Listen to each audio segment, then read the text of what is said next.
Bien, bonsoir maintenant. Moi, je réponds au nom de Lamine Kamano, comme madame disait tout de suite. Je suis originaire de la République de Guinée, en Afrique de l'Ouest, un petit pays francophone où le système éducatif est calqué sur le modèle du maître colonisateur français. Alors, je suis le produit de ce système-là. Je suis arrivé ici à l'Université de Moncton en 2007, d'abord pour faire une maîtrise ici en éducation, sous la direction de Sylvie Blanc, en didactique. Et de là, j'ai décidé de continuer au doctorat. Cette fois-ci, j'ai changé un peu de domaine de recherche. Alors, la communication que je vous présente cet après-midi s'intitule « Les enjeux identitaires en classe multiculturelle à l'école francophone ». C'est juste un petit extrait de mon projet de recherche doctorale que je suis en train de mener sous la direction de Mme Acha Binimas. Et les motivations de choix de ce thème, parce que je m'intéresse spécifiquement aux croyances et aux pratiques pédagogiques du personnel enseignant, en lien avec la diversité culturelle en salle de classe. Donc c'est ça, en gros, mon projet de recherche. Mais là, j'ai extrait juste une toute petite partie qui porte sur l'aspect identitaire. Le choix de ce thème, quand on regarde mon parcours d'étudiant international de 2007 avec mon produit du colonisateur français, avec tous les défis que cela comporte, une adaptation à un nouveau système éducatif, on comprend très aisément que c'est pas facile. Donc c'est en quelque sorte ce qui motive mon choix, le choix de mon thème. Alors, au Nouveau-Brunswick, à l'instar des autres provinces de l'Atlantique, le phénomène de l'immigration est une réalité récente. Malgré que ces dernières années, on constate quand même une augmentation de la population immigrante. Et cette augmentation fait que dans les écoles, dans certaines écoles, évidemment les écoles qui se situent dans le centre-ville, comme à Moncton, à Saint-Jean, à Fredericton, les effectifs sont aujourd'hui beaucoup plus hétérogènes. Alors, la présence des élèves immigrés à l'école pose des défis, tant du côté des élèves qu'à celui du personnel enseignant. Toutefois, malgré qu'il y a des défis, les enseignants et enseignantes vivent ces défis, mais la manière dont elles vivent ces défis au quotidien, en termes de recherche, on ne trouve pratiquement pas d'études là-dessus. C'est pourquoi j'ai décidé, dans mon projet doctoral, de m'intéresser à leur vécu. Comment ils vivent au quotidien les défis dans les classes multiculturelles. Alors, sur le plan méthodologique, on s'est appuyé sur l'approche constructiviste avec comme méthode de recherche la théorisation ancrée, la grandeur théorie. Et on a recueilli les données à travers des entrevues semi-dirigées et un récit de pratique mené avec 10 enseignantes et enseignants des écoles de Nouveau-Brunswick. Alors, le critère fondamental qui a prévalu dans la sélection de notre échantillon, il fallait d'abord que ces enseignants aient une certaine expérience d'enseignement dans les classes multiculturelles, au moins 3 ans. Et on a eu 6 au primaire et 4 au secondaire.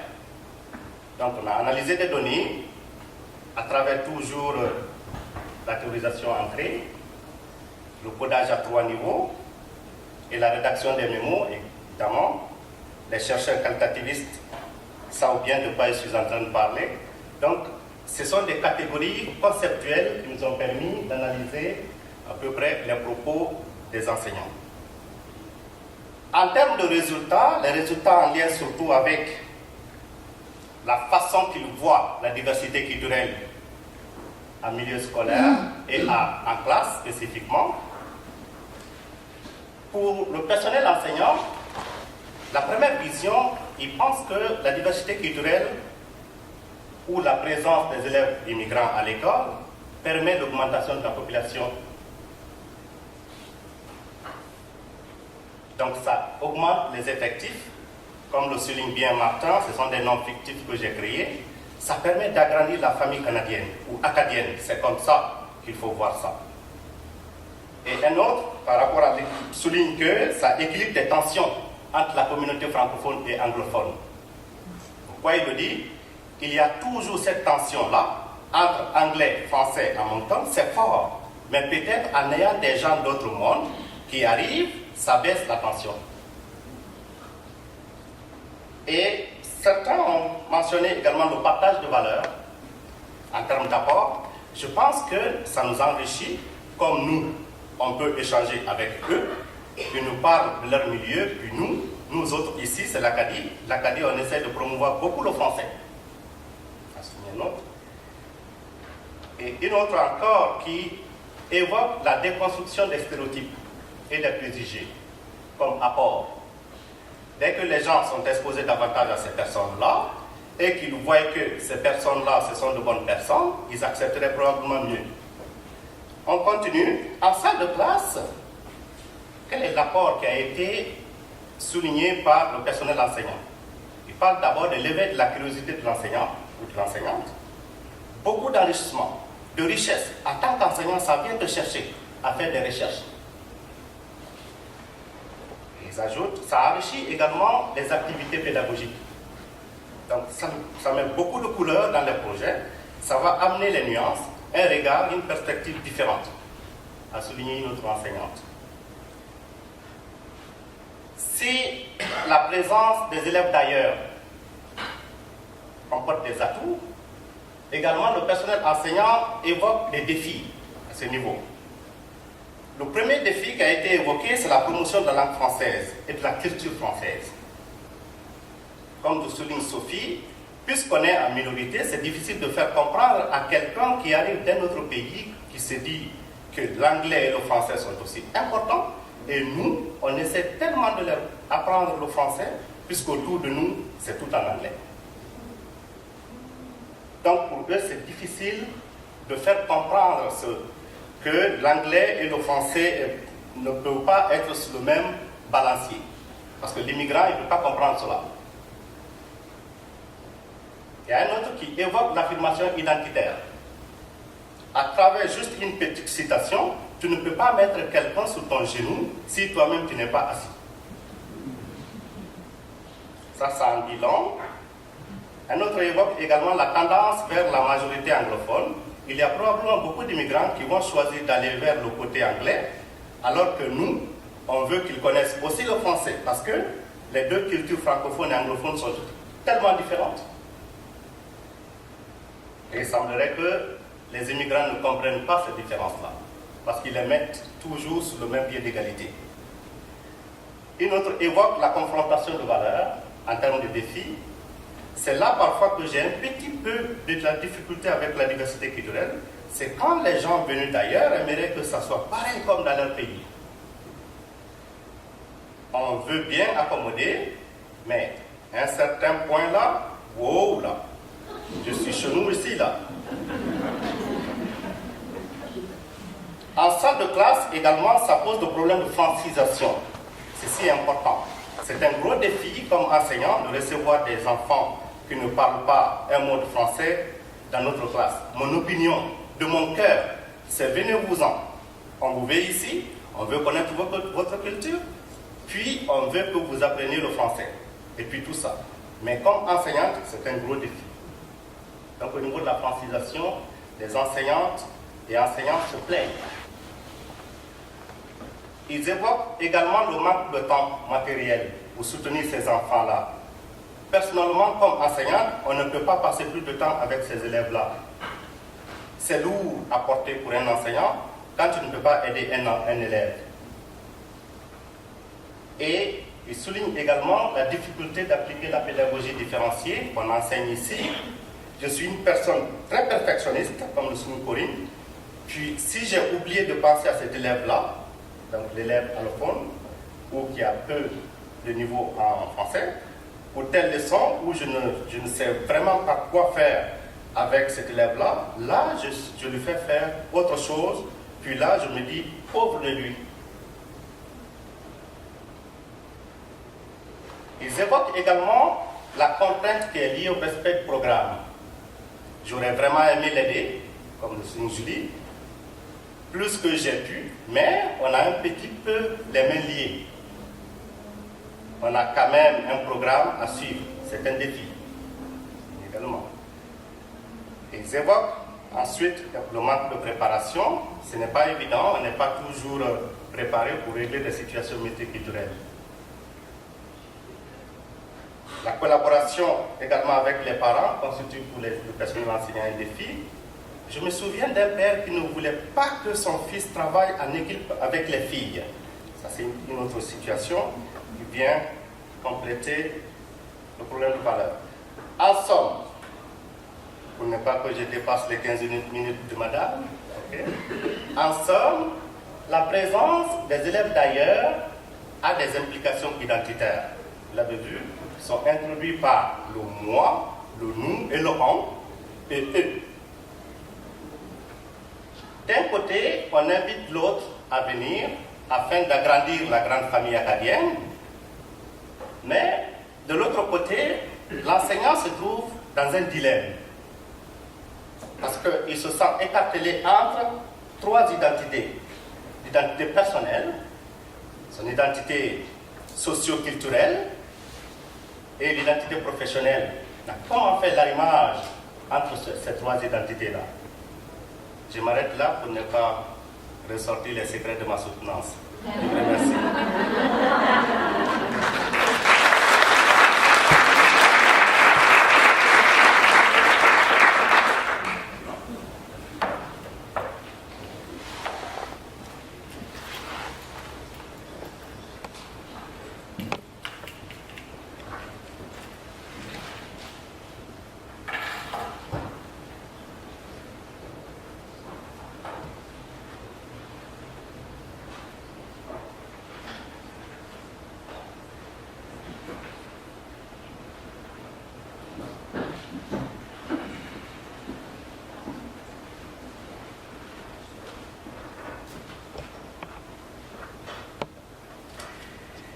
Ça va bien tout le monde? Je m'appelle Samuel, puis je suis étudiant au doctorat ici à l'Université de Moncton.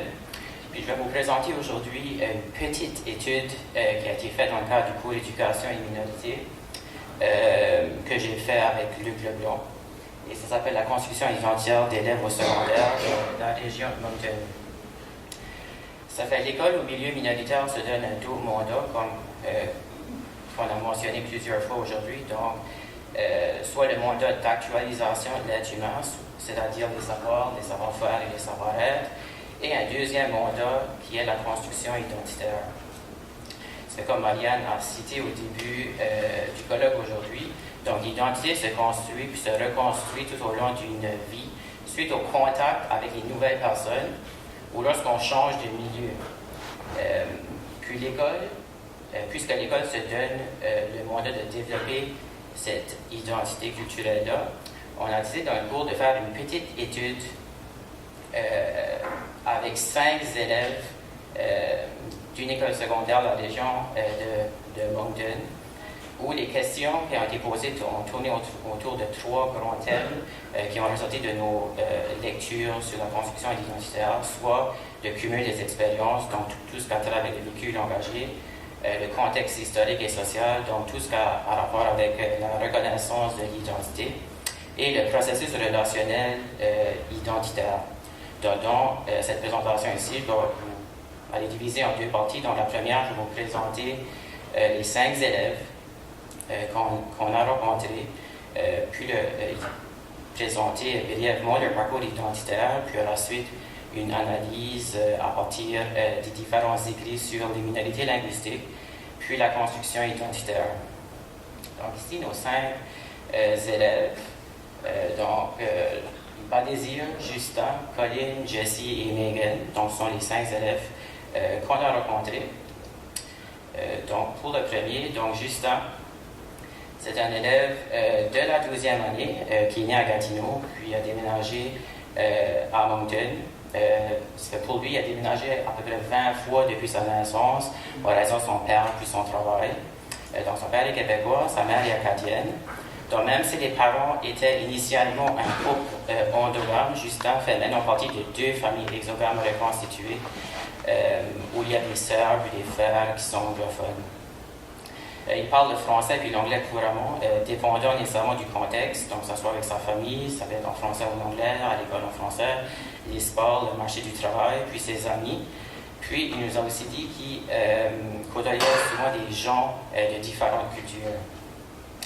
Puis pour lui, être acadien, ça représentait nécessairement sa famille. Donc il y avait aussi une grande famille acadienne qui passait beaucoup de temps avec, puis pour lui c'était important. Donc finalement pour Justin, comme identité, il dit qu'il est bilingue puis canadien. Donc c'est ça qu'il nous a dit nécessairement comme son identité pendant l'entrevue.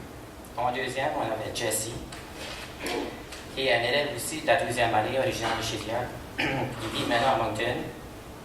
Donc, il est membre d'une famille endogame unilingue anglophone, puis il fréquente l'école francophone depuis la première année, suite aux réponses à une recommandation de son enseignant d'immersion en première année, qui a dit qu'il était pensé pour nécessairement aller à l'école française, puis ils ont fait le change, puis il est venu à Moncton pour aller à l'école en français.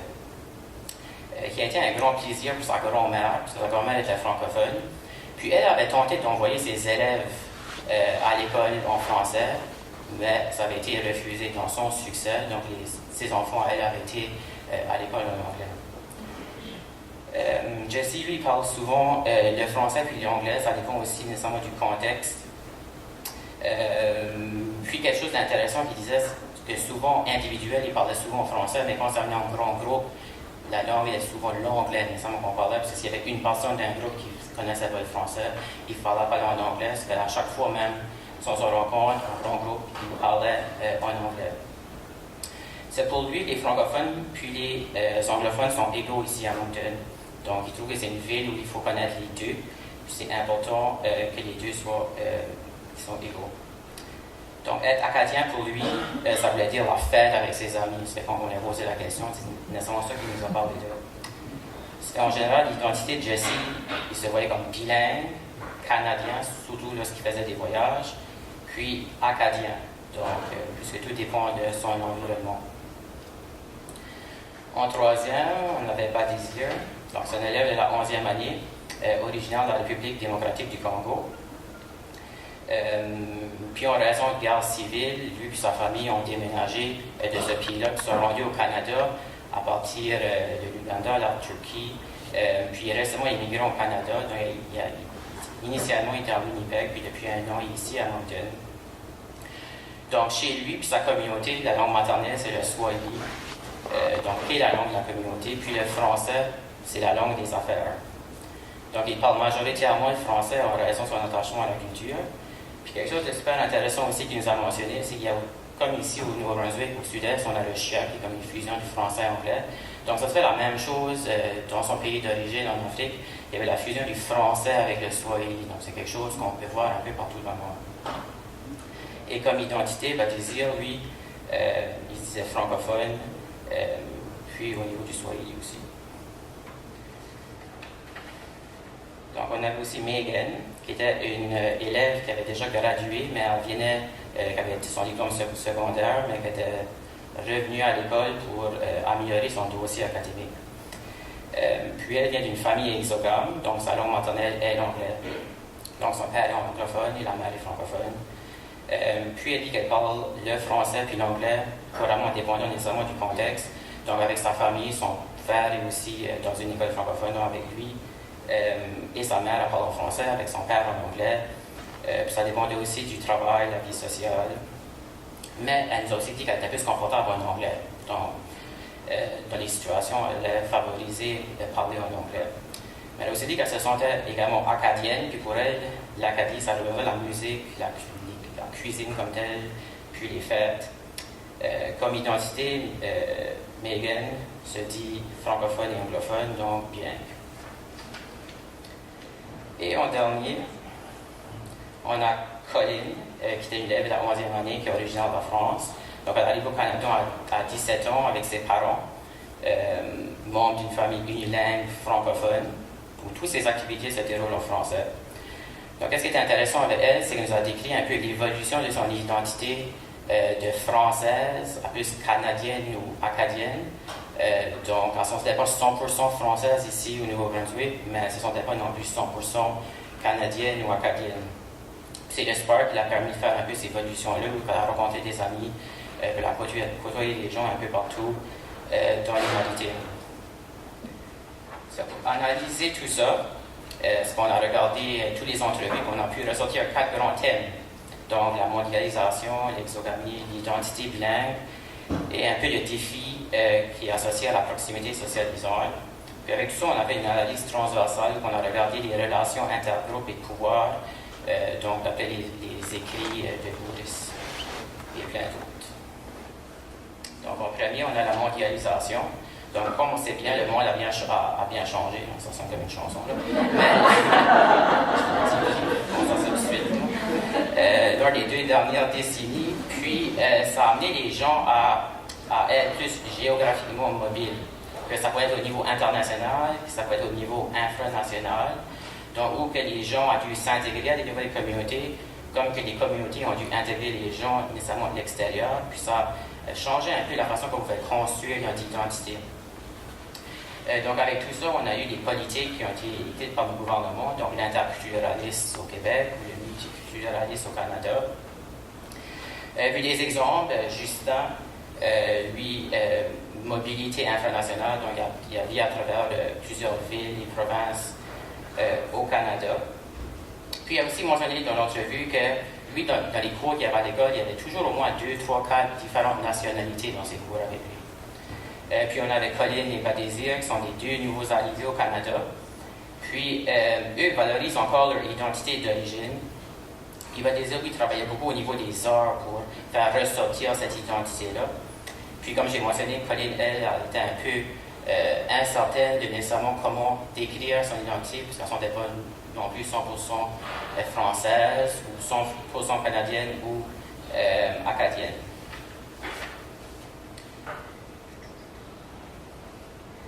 Donc, en principe, le contact avec les nouvelles cultures et le fait que le Canada accepte, même encourage le multiculturalisme, donne forcément sur des nouvelles options en matière des choix personnels. Un de ces choix-là, donc, c'est trouver des personnes nécessairement à côtoyer. Puis, ça vient à l'exogamie à l'intérieur même des familles comme telles. Donc, la réalité des familles francophones a beaucoup changé, donc, où l'anglais prend sa place dans les familles francophones.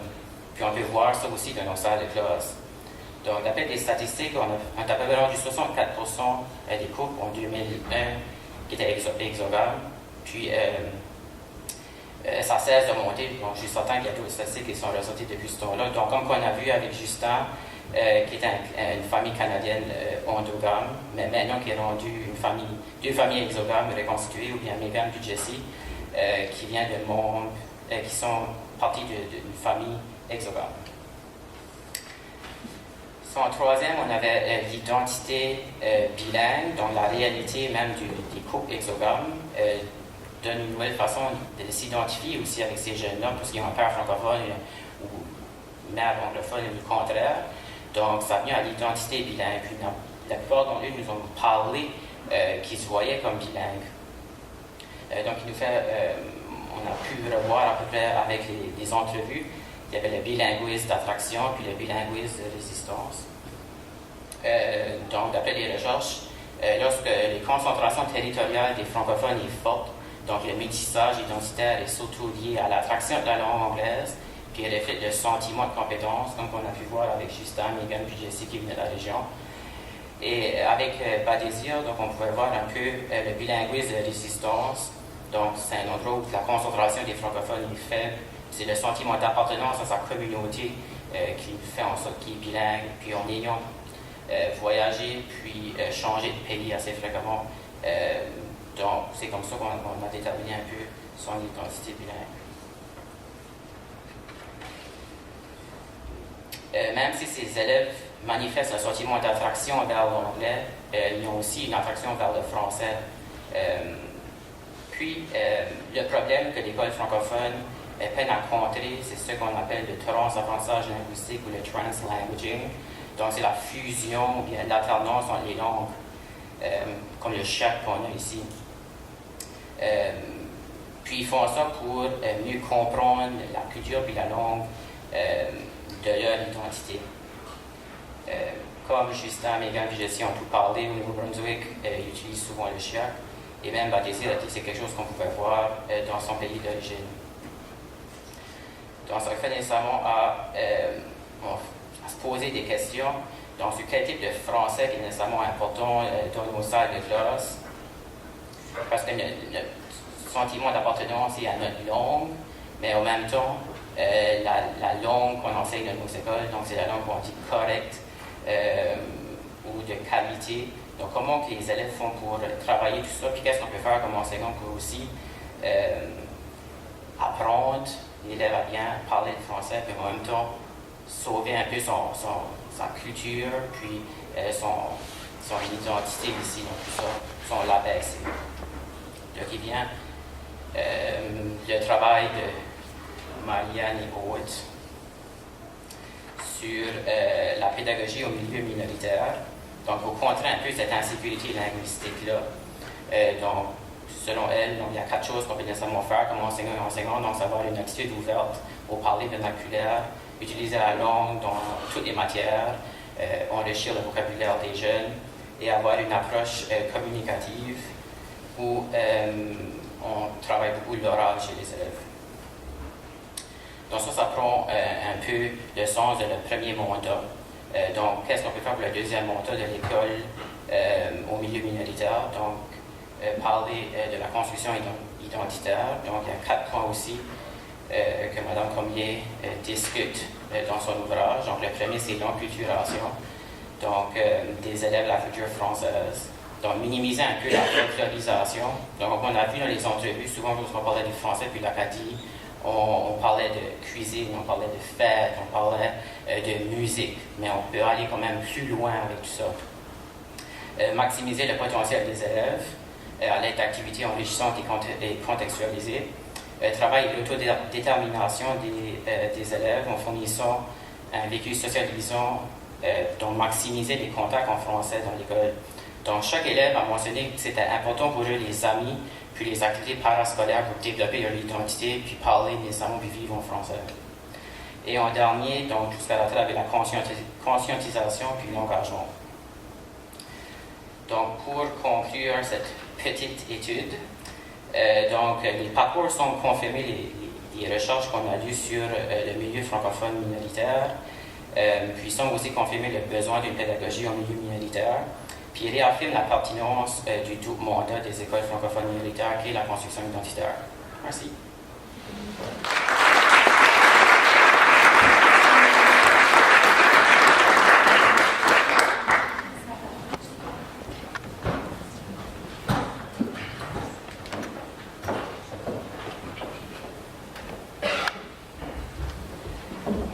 Alors, merci à Sarah, Lamine et Samuel pour ces 3 communications.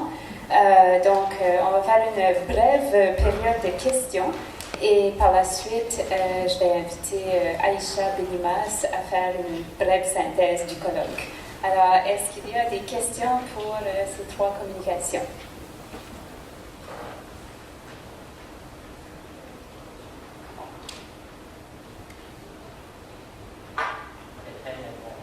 C'était tellement clair, bien expliqué qu'il n'y a pas de questions parce que c'était limpide et bien dit. Alors, deuxième chance pour des questions. Je pense que ça fait l'affaire des communicateurs aussi, s'il n'y a pas de questions. Je pense que Mme Blanc s'en vient avec une question.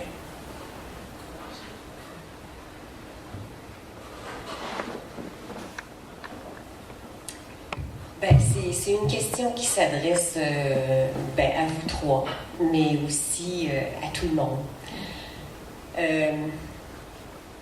Les mots ont un poids très important. Et j'écoutais cette semaine une discussion entre mes étudiants et mes étudiantes. Ils regardaient le cadre théorique, le cadre du programme du ministère de l'Éducation. Et puis, là, j'ai entendu, oui, il faut leur montrer le français correct. Oui, il faut leur montrer le bon français. Il faut bien parler. Donc, il faut, puis français correct. OK, alors là, ça veut dire qu'il y a un français qui est incorrect. Il y a deux sortes de français. Le bon français, ben, c'est par rapport à quoi? C'est tout, puis en même temps, on le sait tous, il y a un français qui est socialement accepté. Puis il y a du français qui n'est pas socialement valorisé, je devrais dire. Alors, il y a un français qui est socialement valorisé. Puis, on sait qu'à l'école, c'est un des mandats de l'école, c'est de donner cet outil-là aux enfants. Donc, le français qui est socialement accepté et valorisé. Mais comment le faire sans brimer le français qu'ils amènent de leur famille, c'est-à-dire le registre familier, qui est tout à fait normal, puis qui est différent selon les familles. Alors, on l'a vu avec le portrait que tu as fait, Samuel, très différent. Hein? Nos jeunes, c'est de plus en plus hétérogène, entre autres au sud-est du Nouveau-Brunswick, dans le milieu urbain, avec toute la part de ces communautés culturelles-là. Donc, comment faire? Moi, je n'ai pas de réponse à cette question-là encore. Je ne sais pas si vous avez des commentaires. C'est la question éternelle qu'on pose à chaque fois qu'on pose ces questions-là. Est-ce que un de vous trois veut répondre? Moi, j'aurais peut-être une prémisse de réponse.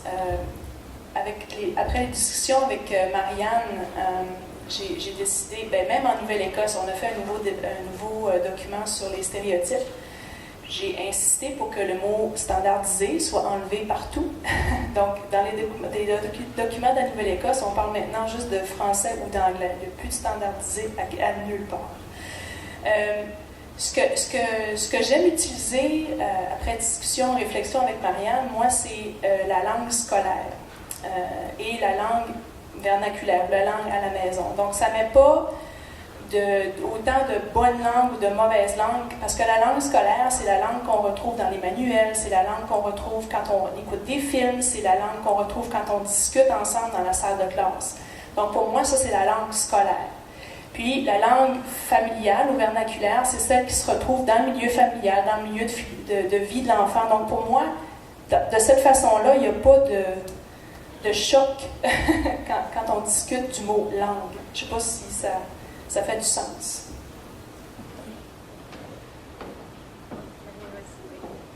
Oui, dans les pays francophones d'Afrique, par exemple, nous apprenons le français dans les livres. Mais de la façon qu'on apprend le français dans les livres, ce n'est pas de la même façon qu'on l'utilise dans la vie pratique, dans la vie courante. Mais quand il s'agit, par exemple, du travail dans un bureau, on parle le français du livre. Alors, moi, je ne viendrai pas avec le concept de français correct ou incorrect. Il faudrait peut-être mettre l'accent sur la sensibilisation, la conscientisation des jeunes par rapport à l'utilisation contextuelle de ces niveaux de langue. Parce que c'est juste une question de niveau de langue et une question de... Parce que la langue, c'est comme un morceau de bois qui coule dans l'eau. Ça prend toujours la teinture, la couleur. Hein. On est dans la communauté acadienne où l'anglais a beaucoup plus d'influence.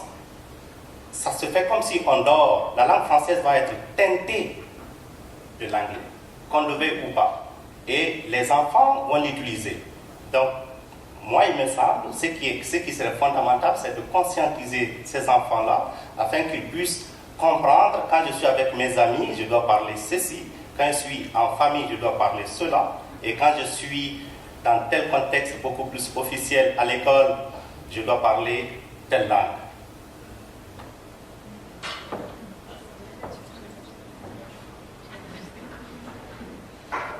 Alors, je vous remercie. Vous trois. Est-ce qu'il y avait une autre question? Désolée, j'étais tellement intéressée par la réponse de Lamine que je n'ai pas marqué. Moi, c'est Carole Bourgeois, j'enseigne à Notre-Dame en 7 et 8, puis la réflexion derrière le commentaire, ça me revient toujours, parce que moi j'ai grandi dans le sentiment que le chiac c'était pas bon. Puis j'ai venu à haïr le français, même si j'étais dans les cours enrichis à SGR pour des enseignants m'enseigner. Donc cette réflexion-là m'a toujours venue, qu'est-ce que je peux faire avec mes élèves pour ne pas qu'ils vivent cette insécurité-là que j'ai vécue. Grâce au programme d'éducation formidable à l'Université de Moncton, j'ai pu grandir beaucoup et être prête à affronter ces questions-là. Et qu'est-ce que je fais avec mes élèves dès le début de l'année? Si je dis, c'est un français d'ouverture. Puis je dis, si tu dis, tu vas en France ou au Vietnam, mais je présente tous les pays où on peut parler français, puis tu arrives, tu dis, j'ai parlé mon cœur, là, puis je bouge chemin parce qu'il fallait caler ma mère, là, ben, ils vont pas te comprendre. Donc, qu'est-ce qu'on peut faire? Utiliser la même langue, mais on a toutes les branches. Puis vraiment, c'est une richesse parler chien. Parce qu'il n'y a aucune autre classe dans le monde où on parle ça. Et c'est un trésor qui fait partie de notre identité. Donc, il faut un peu le voir, changer notre perspective et faire que les élèves soient engagés à parler français. Ou ce qu'on peut se faire comprendre n'importe où dans le monde. Donc, c'est juste un outil pédagogique que j'utilise. Donc, merci.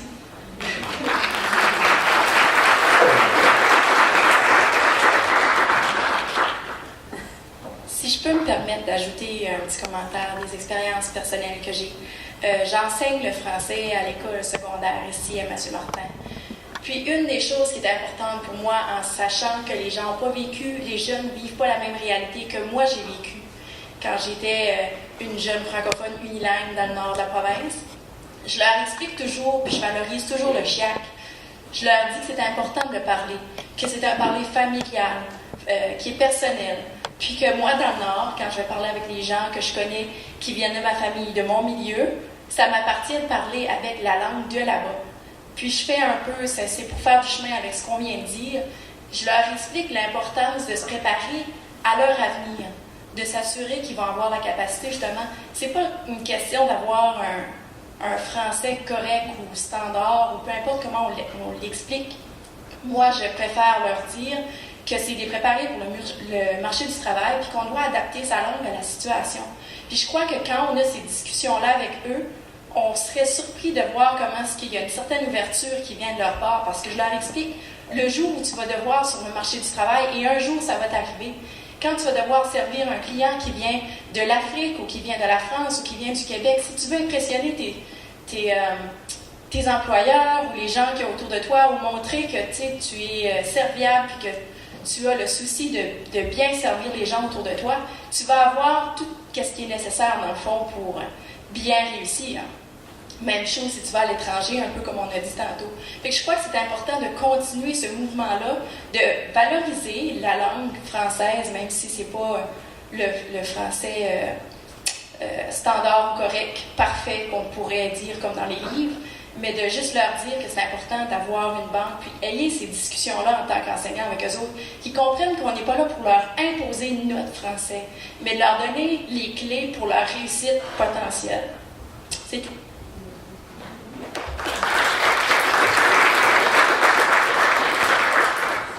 Merci beaucoup aux trois qui ont proposé les communications et bonne continuation aux 6 dans vos études doctorales. Et je vous remercie d'avoir venu partager vos réflexions et vos études avec nous cet après-midi. Là, je vais inviter Aïcha Benimaz de faire une synthèse de 2 minutes, si c'est possible, de tous ces propos-là. Mais je veux souligner que Aïcha a participé activement à l'organisation de ce colloque ici cet après-midi, puis je vais souligner sa participation à l'organisation aussi. Merci beaucoup.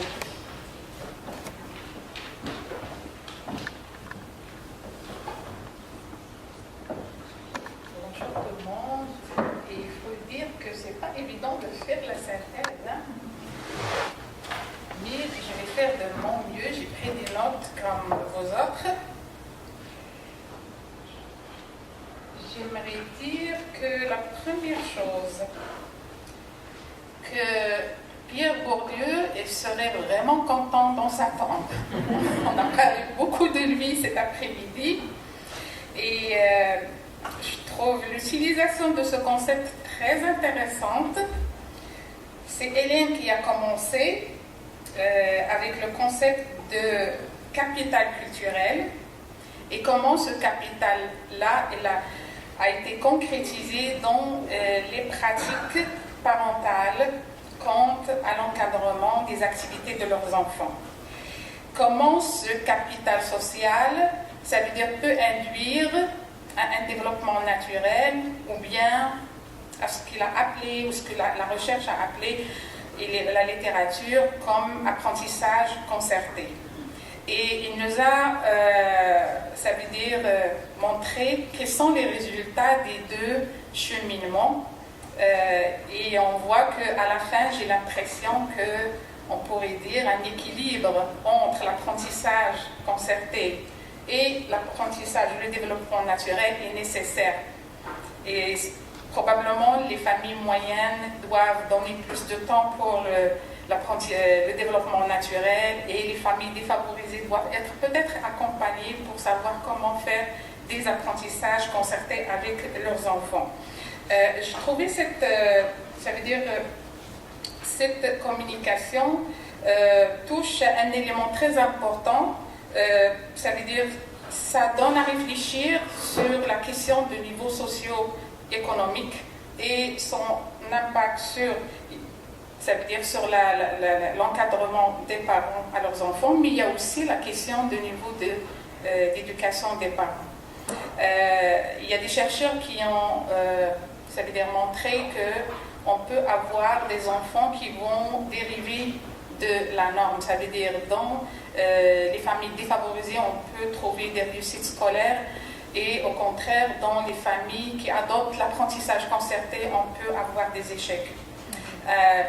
J'ai établi le lien avec la communication de Mary, qui a étudié l'engagement et les expériences des parents non francophones auprès de leurs enfants. Et il a mis le doigt sur les défis que les parents rencontrent, en citant bien sûr des exemples d'expériences positives et des exemples d'expériences négatives. Le capital social revient dans la communication de Rachel. Il l'a appliqué à son propre parcours identitaire et je trouvais qu'il l'a fait avec une finesse, avec une beauté. On dirait que c'était de la poésie en t'écoutant. C'est la deuxième fois que je t'écoute, Rachel.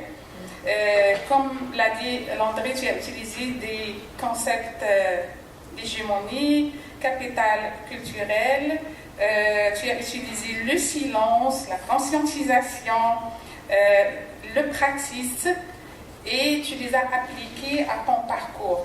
Et si je mets le lien avec la communication de Hélène, je me dirais le capital culturel dans le cas de ton grand-père a fait que son identité culturelle a été comme un petit peu cachée, si je peux dire.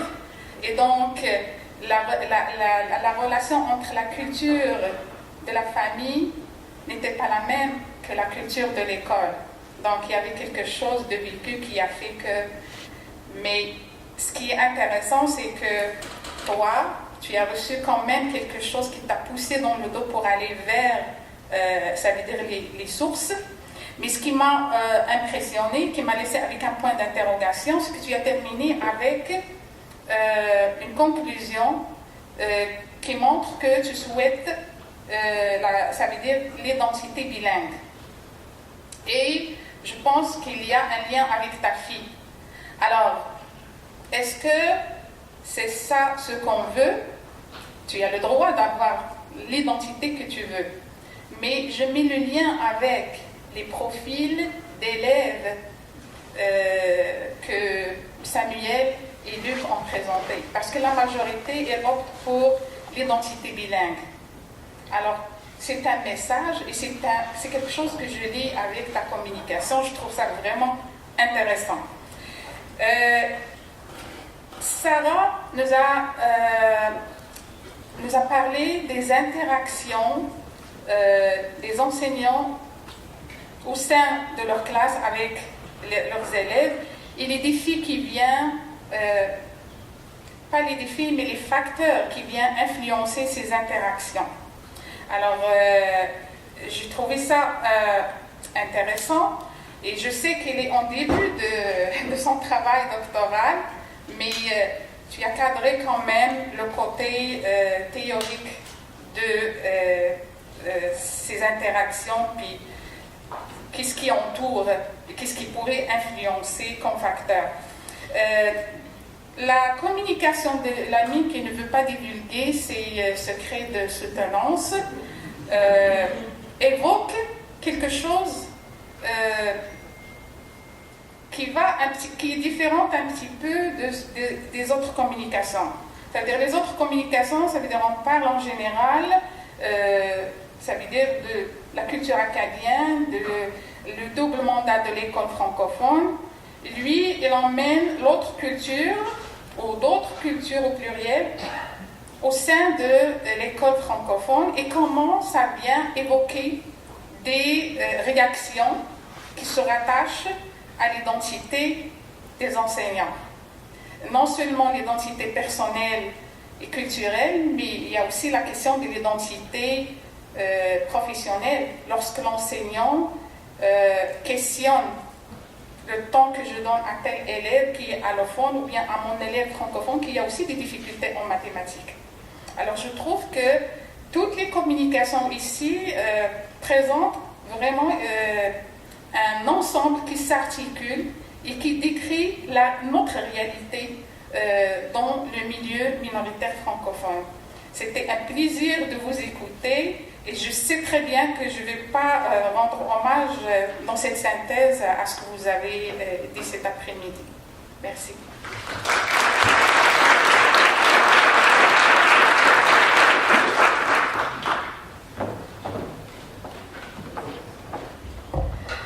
Je suis d'accord que la synthèse n'était pas facile, mais vous l'avez faite avec brio. Merci beaucoup. Sur ce, je veux dire que lorsque j'ai commencé l'organisation de ce colloque au printemps, à la suite de l'invitation de la Société historique acadienne pour organiser le colloque sur la dualité linguistique, je portais le chapeau de responsable du programme de doctorat et c'était un peu pour mettre en valeur notre programme de doctorat et les études doctorales et pour faire une suite au colloque de ce matin. Et je suis vraiment très satisfaite de la qualité des recherches qui se font dans notre programme et dans d'autres universités aussi, mais il y a des liens avec l'Université de Moncton qui sont évidents aussi, même si c'est les autres universités. Donc, je félicite les doctorants qui ont présenté cet après-midi. Et je vous remercie à vous d'être venus écouter ce que l'on fait ici à l'université. Et je vous invite à poursuivre la discussion, comme je l'ai dit, au vin fromage qui est au salon du personnel et qui commence maintenant. Alors, merci beaucoup et bonne journée.